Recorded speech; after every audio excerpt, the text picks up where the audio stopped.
오늘은 도란 탕자 시리즈 20번째이자 마지막 시간으로 살펴보겠습니다. 그래서 본문은 그 처음 시작하는 부분과 마지막 부분 보겠습니다. 누가복음 15장 1절, 2절, 2절과 마지막 17장 7절에서 10절 보겠습니다. 제가 봉독하겠습니다. 먼저 15장 1절, 2절.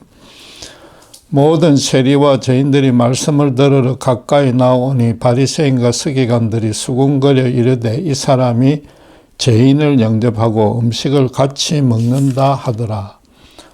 17장 7절에서 10절입니다. 너희 중 누구에게 밭을 갈거나 양을 치거나 하는 종이 있어 밭에서 돌아오면 그들어 곧 와 앉아서 먹으라 말할 자가 있느냐. 도리어 그들은 내 먹을 것을 준비하고 띠를 띠고 내가 먹고 마시는 동안에 수종 들고 너는 그 후에 먹고 마시라 하지 않겠느냐.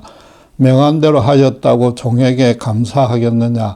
이와 같이 너희도 명령받은 것을 다 행한 후에 이르기를 우리는 무익한 종이라 우리가 하여야 할 일을 한 것뿐이라 할지니라.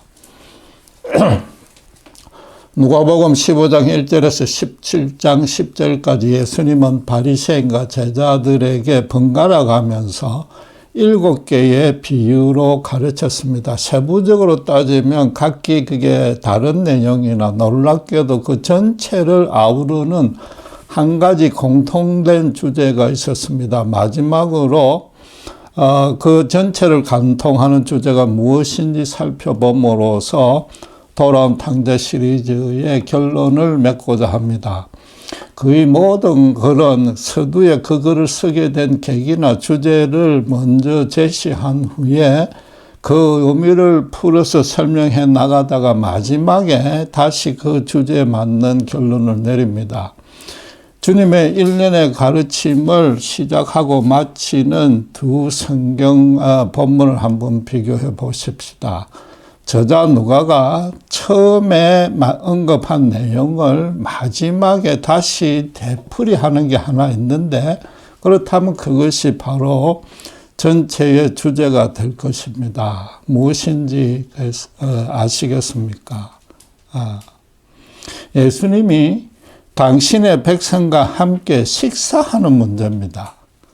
예수님이 세리와 죄인들을 영접하고 음식을 같이 먹는다고 바리새인들이 비난하는 것 때문에 주님은 비유들을 가르치기 시작했습니다. 그리고 마지막 비유에도 주인이 식사하는 동안에 종은 곁에서 시중을 들어야만 했고 주인이 식사를 끝내고 허락해야만 자기도 식사할 수 있었습니다. 마지막 비유 자체는 그 자체의 주제는 제자들들의 하나님께 주인과 종의 관계처럼 순종해야 한다는 것입니다. 그런데 종으로서 주인에게 순종해야 될 일이 수도 없이 많은데 그 중에서 하필이면 주인의 식사 시중을 예로 들었습니다. 거기다가 중간에 있는 다른 비유들에도 이처럼 함께 식사하는 이야기들이 계속 등장합니다. 목동이 잃어버린 양을 찾고 여인이 없어진 동전을 찾고 나서는 15장 6절 9절에 보면은 이웃을 불러 모아서 함께 즐겼다고 합니다. 타국에 가서 죽도록 고생을 한 둘째 아들이 돌아오니까 아버지가 살찐 송아지를 잡아서 잔치를 벌려주었습니다. 집에서 아버지를 모시고 살았던 큰아들은 자기에겐 그런 잔치를 베풀어 준 적이 없다고 불평했습니다. 그리고 거지 나사로와 부자의 비유에서도 부자가 매일 호사스럽게 잔치를 했지만 죽어가는 나사로는 그들도 보지도 않았다고 합니다. 주님의 가르침이 이 바리새인과 제자들의 반응에 따라서 조금씩 달라지긴 했지만 이웃과 잔치를 벌이는 문제를 지금 계속해서 반복해서 강조했다면 주님만의 특별한 의도가 있다는 뜻입니다.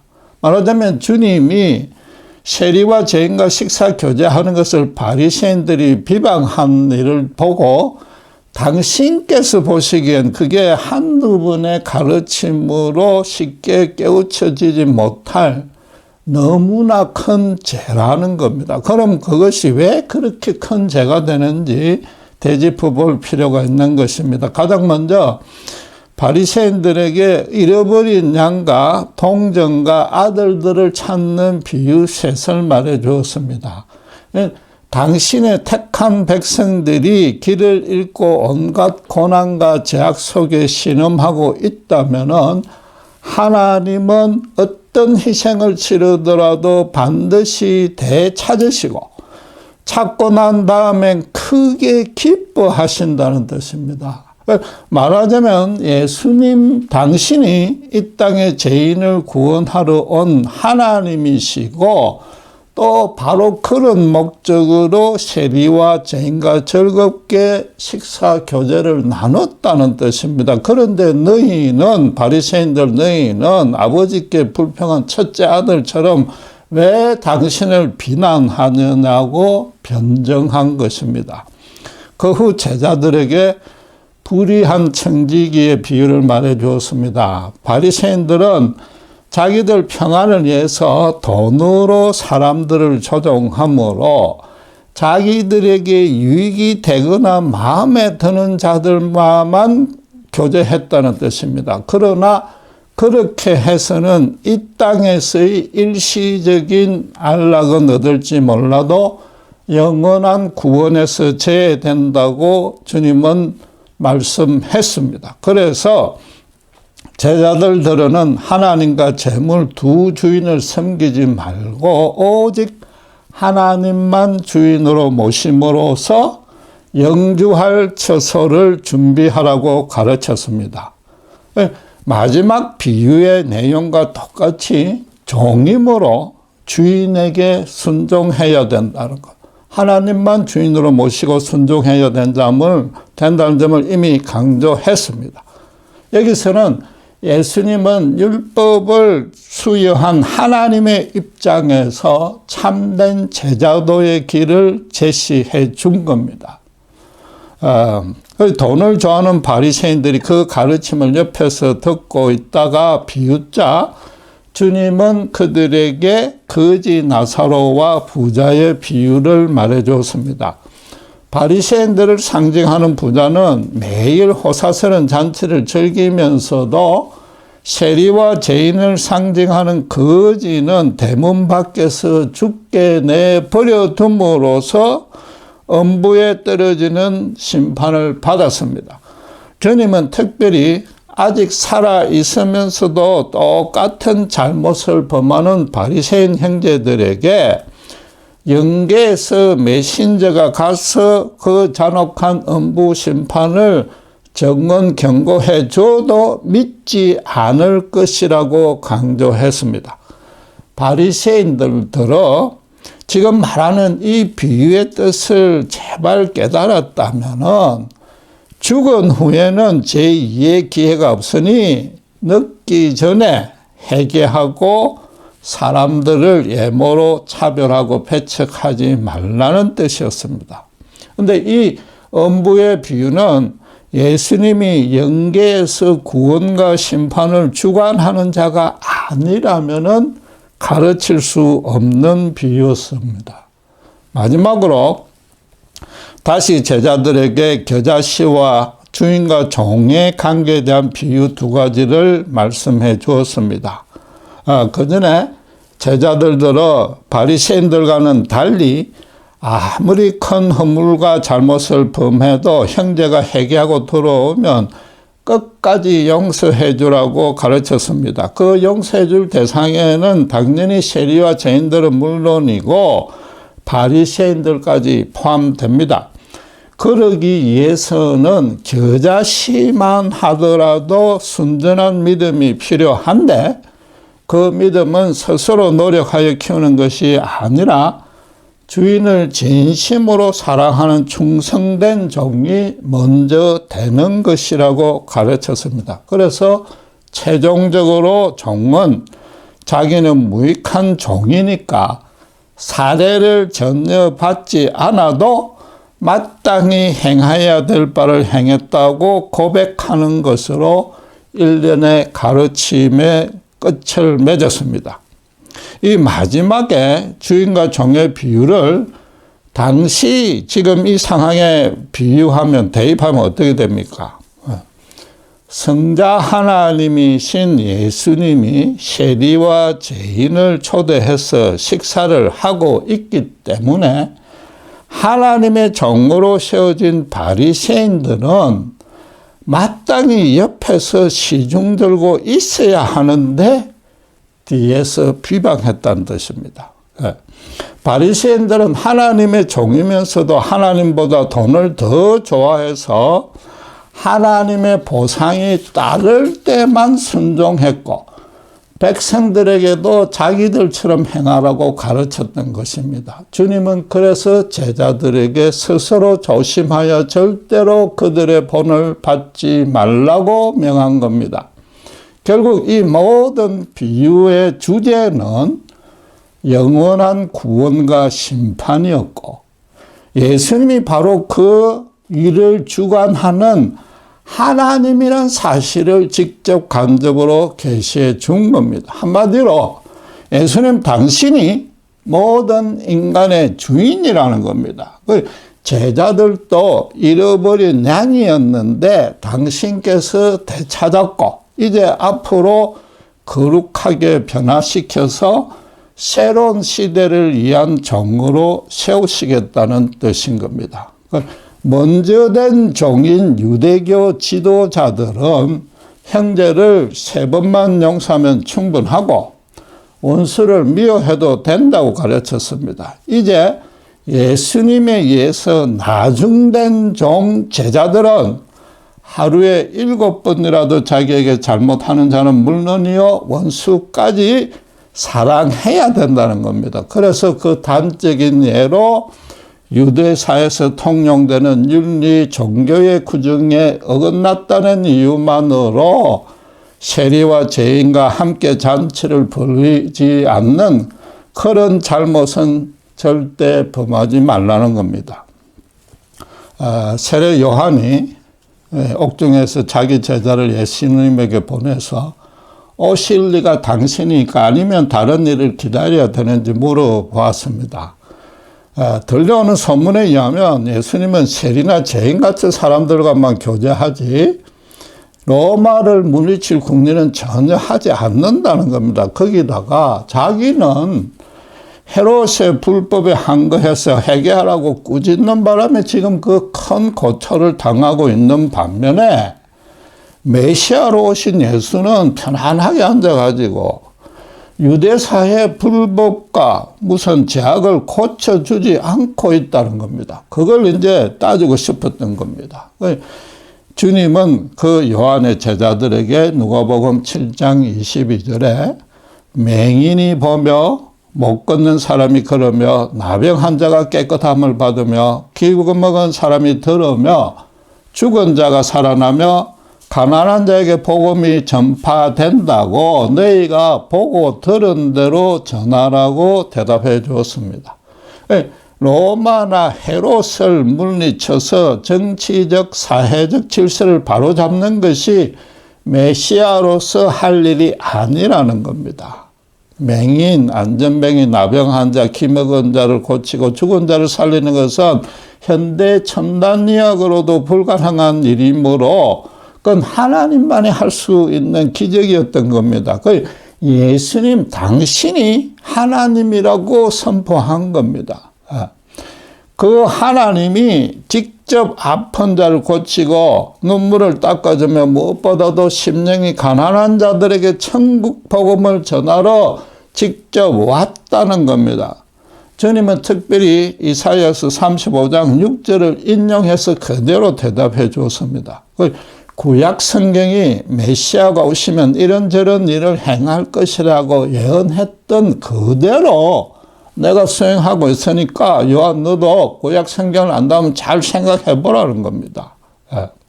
쉽게 말해서 세리와 죄인 같은 비천한 자들과 식사 교제를 하는 겉모습만 보고 당신에 대해서 오해하면 안 된다고 전해주라는 것입니다. 그리고 주님은 그 7장 23절에 누구든지 나로 말미암아 실족하지 아니하는 자는 복이 있도다라고 곧바로 덧붙였습니다. 그렇다면은 주님이 누구인지 온전히 알아보지 못함으로써 메시아 사역에 대해서도 오해하는 것이 예수님으로 인해 실족하는 것이 되는 겁니다.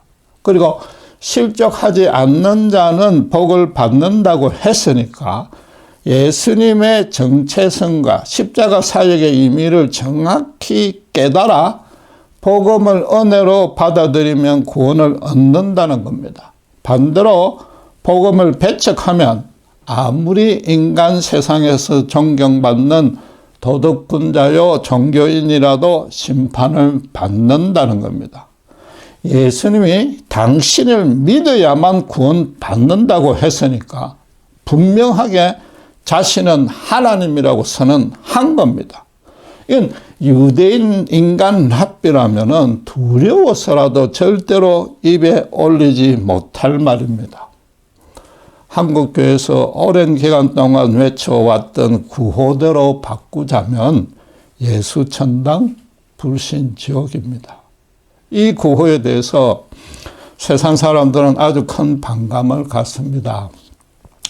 종교의 자유가 있으므로 자기가 옳다고 믿는 구원의 길을 선택해서 따르면 된다고 주장합니다. 어떻게 기독교의 창시자 예수를 믿지 않았다는 이유만으로 냉혹하게 심판하느냐고 반발합니다.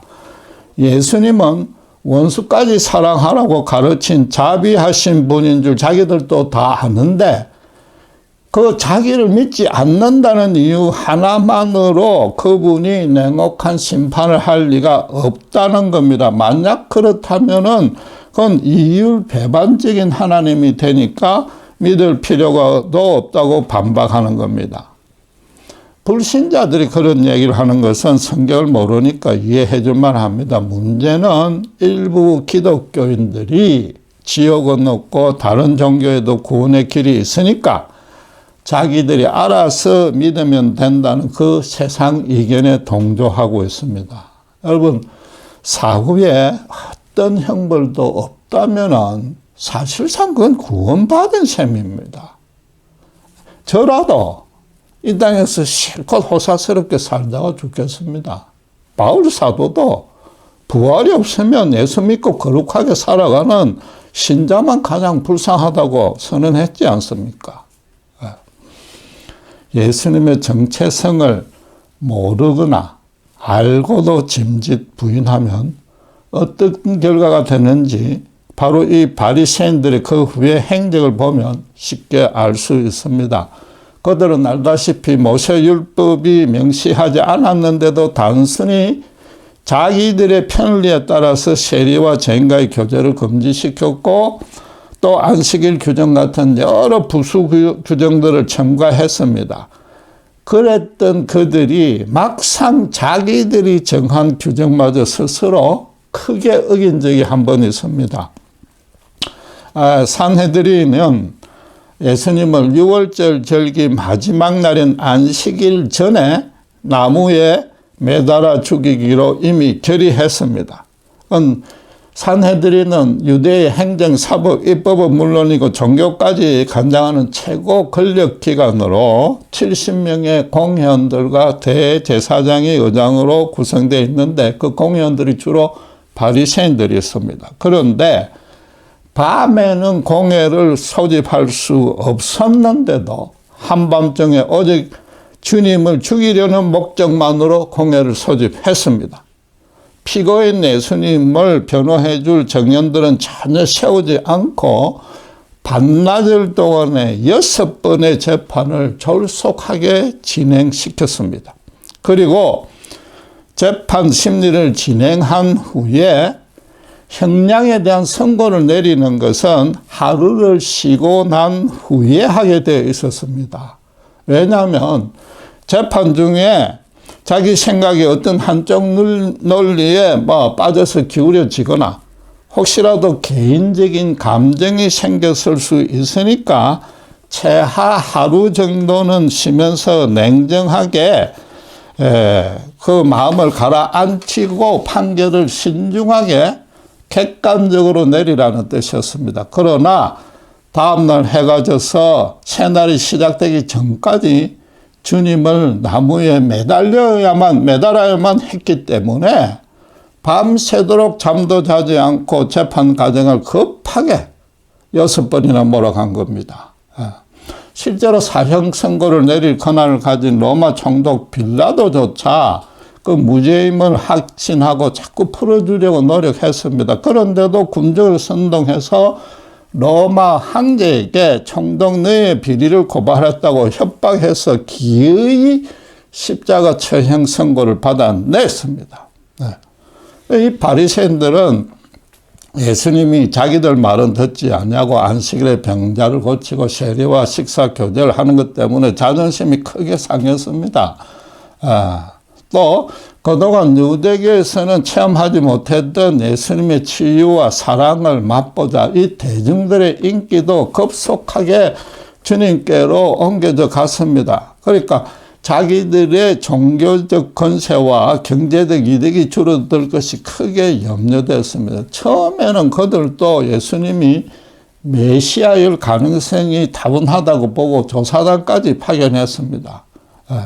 주님의 모든 가르침과 사역과 기적을 그들도 차분히 이성적으로 따져보면 주님이 누구라는 것, 그 정체성을 확인할 수 있었을 겁니다. 최소한도 주님이 오직 선한 일만 행했지 처형당할 죄는 단 하나도 없다는 사실만은 인정할 수 있었을 겁니다. 아니 속으로는 익히 알고 있었을 텐데도 무조건 죽이려고만 한 겁니다. 자기들 탐욕과 자존심을 채우려고 얼토당토하는 거짓 제목을 만들어서 덮어 씌웠습니다. 예수님들은 지금 식사교제 그 금지 같은 규정을 자기들 규정을 어겼다고 정죄 심판하면서 자기들도 아무렇지도 않게 자기들 규정을 마음껏 어겨버린 겁니다. 주님이 밤새도록 그들에게 아무런 항변을 하지 않은 이유는 간단하지 않습니까? 그저 당신을 십자가에 매다는 일에만 목매달고 있는 그런 사람들에게 무슨 말을 한들 그 마음을 생각을 고칠 리가 없기 때문입니다. 천국과 지옥을 갔다 온 사람이 증언을 해도 믿지 않는 자들인데 그 자기들 이권과 자존심을 무너뜨린 그 시골 랍비에게 귀 기울일 자는 아무도 없습니다.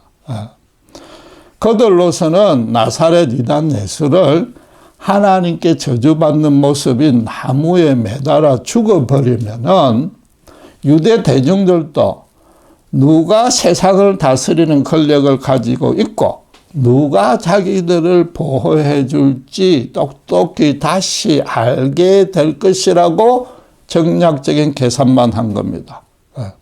거룩하게 양육해야 될 하나님이 맡겨주신 양떼마저 거꾸로 사탄의 하수인으로 만들어 버렸습니다. 여러분, 빌라도나 헤롯이나 유대 대제사장이나 바리새인이나 서기관 사두개인들은 당시 인간 사회에서는 가장 지혜롭고 경건하고 신령한 자들이었습니다. 가장 많이 배워서 법률과 종교의 전문가들이었고 일반 백성들보다는 아무래도 훨씬 어렵게 살았습니다.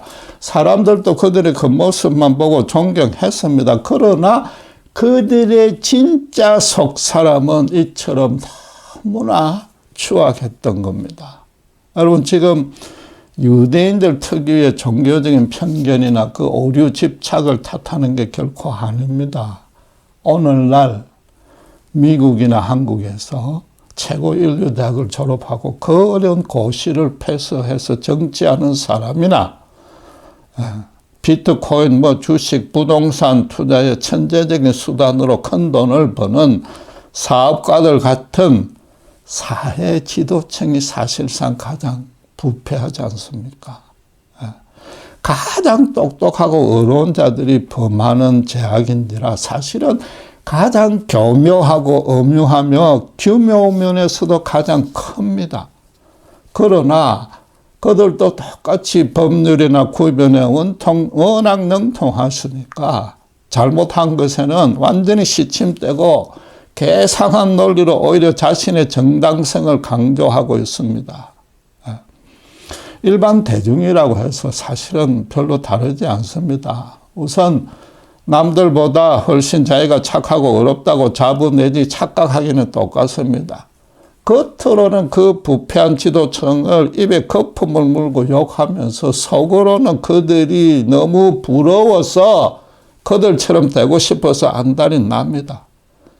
인생의 롤모델로 삼아서 수단 방법 가리지 않고 그 자리에 오르려고 노력합니다. 거기다 지금 세대는 대놓고 그들이 옳고 선하다고 비호 찬양하는 단계까지 온 겁니다. 여러분, 인간 세상은 아담의 타락 이후로 모든 세대에 모든 사람들이 이러했고 지금도 이러하고 앞으로도 영원히 그럴 겁니다. 인정하기 싫어도 실제로 우리가 매일 눈으로 보고 귀로 듣고 있고 나아가서 우리도 자기도 모르게 그 안에 일원이 되어 있는 것이 엄연한 사실이자 진리입니다. 성경이 말하는 바대로 모두가 어려서부터 생각하는 바가 악하기 때문입니다. 인간 스스로는 죽었다 깨어나도 하나님의 마음을 흡족하게 해줄 수 없는 상태인 겁니다. 여러분, 만약에 예수님이 인간 랍비라면은 그분을 믿지 않았다고 음부의 심판을 내린다면 세상 사람들 비방대로 말도 안 되는 일입니다. 그러나 정말로 예수님이 하나님이라면 그것도 인간의 모든 죄값을 대신 짊어지고 십자가에 죽으셨다면 그 이야기는 완전히 달라지는 겁니다. 인간의 생사화복은 물론이고 구원을 처음부터 끝까지 주관하시는 하나님이신 예수님을 배척 대적한 것이 심판의 유일한 기준이 될 수밖에 없습니다. 인간은 모두가 똑같은 죄인인데 그 왜 뭘로 구원과 심판을 나눌 수 있겠습니까? 예수님을 알기 전에 모든 인간은 자신이 얼마나 추악한 존재인지 모르고 평생을 지냅니다. 나아가 스스로 남들보다 더 어렵다고 자처하기 때문에 예수님이 거저 주시는 십자가 속죄의 은혜는 이해도 안 되고 전혀 필요 없다고 버팁니다. 지금도 십자가 복음을 전하면 내가 왜 죽어야 되는 천하의 죄인이냐고 반박하기 때문에 예수님으로 인해서 실족하는 자들이 대부분입니다. 십자가 복음이 단순히 기독교라는 종교만의 구원 교리가 아닌 겁니다. 하나님이 직접 모든 인간에게 가장 먼저, 아니 죽기 직전까지라도 반드시 해결해야 될 숙제로 제시한 겁니다. 도덕과 종교를 열심히 준행해서 정말로 구원을 얻을 수준이 될 수 있는지 없는지, 최소한 이 땅에서 마음의 평강을 얻을 수 있을지 잘 살펴보라는 겁니다. 남들과 비교할 것 없이 자신의 진짜 영적인 실상을 완전히 뒤집어서 하나님의 심판대 앞에 세워보라는 겁니다. 말하자면 만약에 인간의 일생을 한순간도 놓치지 않고 행동과 말은 물론이고 머릿속까지 완전히 찍은 그 비디오 영상이 있다면 그걸 하나님과 함께 처음부터 끝까지 볼 자신이 있는지 자기에게 물어보라는 겁니다. 도무지 그럴 자신이 없다면 제발 예수님의 십자가에 실현된 하나님의 조건 없는 사랑을 받아들이라는 간절한 호소이자 초대가 예수님이 가난한 자에게 전파한 복음인 겁니다. 일곱 비유에서 가장 우리와 처지가 실감나게 가까운 둘째 아들 탕자의 경우를 다시 한번 생각해 봅시다. 그는 스스로 도덕적 종교적 해결을 한 적이 없었고 그럴 마음도 없었습니다.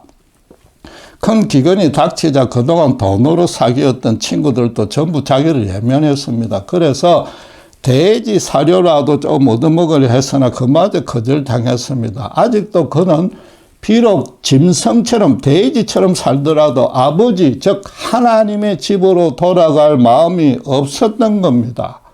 일찍이 이방나라로 제멋대로 떠난 것도 천군의 꿈을 품고 크게 성공하려고 갔다고 해석해서는 안 됩니다. 하나님을 모르는 사람들 사이에서 짐승처럼 사는 것이 더 좋다고 믿었기 때문입니다. 하나님 대신에 돈을 주인으로 모시고서 세속의 재미에 푹 빠져서 인생을 허랑방탕하게 낭비했던 겁니다. 그가 스스로 짐승 취급도 받지 못한다는 점, 그런 영적인 각성을 한 것도 아닙니다. 이러다가는 정말로 죽겠다 싶어서 덜컥 겁이 나니까 아버지 집에 가면 굶어 죽지는 않겠다는 생각이 문득 들었기 때문에 돌아온 것뿐입니다. 돌아와서도 아버지께 뭐라고 말했습니까? 아들이 아니라 종으로라도 받아주어서 숙식만 해결해 주면 자기로서는 마땅한 일을 한 거라서 가분하다고 말했지 않습니까? 이게 뭡니까? 마지막 주인과 종의 비유에서 종이 말하는 그 말과 맥락이 똑같지 않습니까? 유대사에서 세리와 죄인이 식사 교제 금지를 당한 것은 인간으로서의 정체성마저 완전히 뺏긴 겁니다. 그리고 세상에서 최고로 의롭고 권세를 가진 지도자들로부터 받은 상처이기 때문에 그건 세상에서는 도무지 씻을 길이 없습니다. 주님은 그 상처를 씻어주려고 하늘에서 내려와 함께 식사했습니다. 결국 이 7 비유를 간통하는 한 가지 주제는 하늘에서 잔치나 이 땅에서의 잔치나 그 주관자는 예수님 한 분 당신이라는 겁니다. 오늘날 우리들도 돈과 하나님 둘 중에 한 분 하나님 예수님만 주인으로 섬기라는 겁니다. 그리고 그분께 부름받은 종님으로 어떤 상황에서도 주님께 기꺼이 순종하라는 겁니다. 놀라운 사실은 제자들은 예수님의 이런 가르침을 받고도 주님의 정체성을 끝내 깨닫지 못하고 십자가 처형전에 다 배반하고 도망갔습니다. 하나님이 사람을 변화시키기 전에는 인간이 자력으로 구원하는 것은 전혀 불가능하다는 증거입니다. 오순절의 지혜의 영인 성령님이 강림하자 주님이 미리 예언한 대로 당신께서 가르치신 이런 7 비유들의 뜻을 정확히 깨닫고 주님으로 인해서 더 이상 실족하지 않게 된 겁니다. 더 놀라운 사실은 공회원이라서 바리새인일 확률이 높은 니고데모와 아리마대 요셉의 극적인 변화입니다. 자기들이 유대사에서 멸시 추방당한 것을 각오하고도 빌라도의 허락을 받아서 주님의 시신을 십자가에서 내려 향품을 채우고 요셉의 가족묘지에 안장했습니다. 마찬가지로 저들의 죄를 용서해달라고 마지막에 기도하면서 원수까지 용납하고 품어주신 예수님의 그 참 사랑이, 하나님만의 사랑이 그들을 완전히 새 사람으로 변화시켰기 때문인 겁니다. 바리새인이 물 한 방울 마실 수 없는 엄부로 떨어진 이유가 단순히 사람을 차별한 그 죄 때문만이 아닙니다. 결정적인 잘못은 예수님이 정확히 누구인지 모르고 예수님을 차별하고 배척한 겁니다. 갈릴리 시골에서 온 무명의 유대인 납비므로 산헤드린이 정해놓은 규율과 간섭을 그게 정작 하나님이신 예수님의 뜻과는 어긋나는데도 자꾸 반드시 지켜야 된다고 강요했던 겁니다. 그들에게는 예수님이 주인이고 자기들은 그 종이라는 인식이 전혀 없었기 때문입니다. 도리어 자기들이 자기 인생은 물론이고 이 세상의 주인 행세를 하여서 자기 기준에 따라서 이웃을 정하고 나머지 모두는 잃어버린 양으로 방치했던 겁니다. 여러분, 예수님만이 모든 인생의 알파요 오메가입니다. 그분이 어떤 분인지 알고 그분을 따르면 예수 천당이지만은 그분이 어떤 분인지 모르고 거역하면 불신 지옥입니다. 비록 이 표현이 직설적이라 조금 느낌이 그렇지만 그 안에 담긴 내용은 절대적인 진리자 이 7 비유를 포함한 성경 66권이 말하는 한 가지 주제입니다. 일방적으로 예수님만 찬양하고 경배하라는 뜻이 아닙니다. 인간의 영적인 실상을 정말로 솔직하게 살펴보면 예수님을 은혜로 받아들일 수밖에 없다는 겁니다. 그 외에 다른 길은 전혀 구원받을 길이 될 수 없기 때문에 인간에게 어떤 소망과 기쁨과 자유와 평강도 주지 못합니다. 하나님은 인간의 찬양을 받기 위해서 인간을 창조하신 후에 심히 기뻐했습니다. 인간도 그분을 찬양하지 않으면 그 삶에 기쁨이 없습니다. 그분을 찬양하려면 그분의 선하심을 정확히 알아야만 되는데 그 길은 그분께 순종하는 것뿐인 겁니다. 여러분, 불신 세상은 두 부류의 탕자로 나눕니다. 둘째 아들같이 도덕과 종교 없이 세속의 재미에만 빠진 탕자입니다. 또 자기 나름의 도덕과 종교를 가졌지만 첫째 아들처럼 자기 눈에 들보는 보지 못하고 남의 눈에 티끌만 전문적으로 잡아내는 탕자입니다. 둘 다 갈 바 모르는 길 잃은 양입니다. 그대로 두면은 낭떠러지에 떨어지거나 맹수에서 잡아먹혀 죽을 수밖에 없습니다. 예수님의 수제자 베드로가 스승을 3번 배도할 때까지는 도덕과 종교의 사람이었습니다. 그러나 예수님이 부활하신 후에 3번이나 당신을 사랑하는지 확인함으로써 그 죄를 깨끗이 씻어 주었는데 그때 더 이상 베드로도 예수님으로 인해서 실족하지 않게 된 겁니다. 그러자 예수님은 당신이 맡길 양을 치라고 명했습니다. 예수님으로 인해서 실족하지 않게 된 우리 같은 신자는 이미 영생의 복을 완전히 다 받았습니다. 그리고 우리가 할 일은 잃어버린 양을 한 마리라도 끝까지 되찾아서 함께 잔치를 벌이는 겁니다. 그 일을 정한히 하면 세상은 멸망으로 치달을 수밖에 없는데 지금 사실 서서히 아니 완전히 그렇게 되어가고 있습니다. 돌아온 탕자의 비유가 던지는 예수님의 천당, 예수 천당, 불신 지옥이란 이 간단한 메시지가 불신자들 들으라고 하는 게 아닙니다. 신자가 더욱 귀 기울여 듣고 실천해야 되는 겁니다. 왜냐하면 예수님이 이 땅에 잃어버린 백성 한 명이라도 되찾아서 함께 잔치를 벌이는 것을 더 간절히 원하시기 때문인 겁니다. 기도하겠습니다.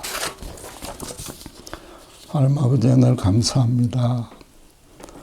우리가 예수님의 종된 이 귀한 신분과 은혜와 놀라운 특권을 다시 깨닫습니다. 주님은 지금도 기독교만의 교리가 아니라 갈 바 몰라 절망에 빠진 그리고 사탄이 기다리는 죽음으로 향하는 잃어버린 당신의 백성들을 안타까이 여기고 우리들어 한 명이라도 되찾아 함께 잔치 부리기를 원하고 있습니다. 이 일은 아무 보상 없이 정말 주님의 은혜 안에 든 자라면 마땅히 행해야 될 바이고 우리가 이 일을 게을리한다면 세상에 더 이상 소망이 없어짐을 깨닫습니다. 다시 한번 이 놀라운 직분 주심에 감사하고 끝까지 충성 헌신하여 하나님께 칭찬받는 종이 될 수 있도록 우리를 들어 사용하여 주시옵소서. 감사합니다. 우리 주 예수 그리스도 이름으로 기도드렸습니다.